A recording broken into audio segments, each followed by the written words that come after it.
1 second. Yes. 1 second. This 1 gentleman is second. poet. Please listen to me.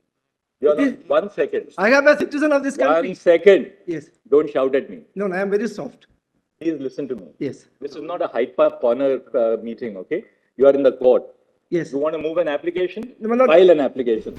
Dramatic exchanges unfolded in the Supreme Court today as a constitution bench convened to hear petitions alleging that the State Bank of India had provided incomplete data following the landmark verdict in the electoral bonds case. Advocates, including Matthews Nidampara, engaged in heated discussions with Chief Justice of India D.Y. Chandrachud during the proceedings. 1 second. This 1 gentleman is second. poet. Please listen to me. You're It is- not. 1 second. I am a citizen of this 1 country. second. Yes. Don't shout at me. Nidampara, seeking to intervene in the matter, argued that the electoral bonds case was not a justiciable issue but a policy matter beyond the court's purview. Despite the Chief Justice's attempts to maintain order, Nidampara persisted, emphasizing his rights as a citizen. You're not. 1 second. I am a citizen of this 1 country. second. Yes. Don't shout at me. No, I am very soft. Please listen to me. Yes. This is not a Hyde Park corner meeting, okay? You are in the court. Yes. You want to move an application? No, my lord. File an application. In response, the Chief Justice firmly reminded Nidampara of courtroom decorum, stating that the proceedings were not similar to a public gathering. He directed Nidampara to follow proper protocol by filing an application through email rather than addressing the bench directly. 1 second. Don't shout at me, Chief Justice said firmly. No, I'm very soft, Nidampara responded.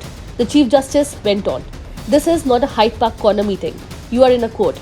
You want to move an application? File an application. You have got my decision as Chief Justice. We are not hearing you. If you want to file an application, move it to the email. That's the rule in this court. The CJI went on to say. 1 second. Yes. 1 second. This 1 gentleman is second. poet. Please listen to me. You're It is- not. 1 second. I am a citizen of this 1 country. second. Yes. Don't shout at me. No, I am very soft. Please listen to me. Yes. This is not a Hyde Park corner meeting, okay? You are in the court. Yes. You want to move an application? No, my lord. File an application. What I told Mr. Rodgi applies to you. No, my lord, the question is, my lord, There's no question you've got. My friend has come. Mr. Nedumbara, 1 second. Yes. You've got my decision as Chief Justice. We are not hearing you. If you want to file an application, move it on the email. That's the rule in this court. Despite interventions from other justices and reminders of past contempt of court actions against him, Nidampara continued to press his points. However, the bench remained resolute in its stance, refusing to entertain arguments until proper procedures were followed. Additionally, the court instructed the State Bank of India to disclose all relevant details of redeemed electoral bonds, emphasizing transparency in the process. Furthermore, the Election Commission was directed to upload the received data for public access.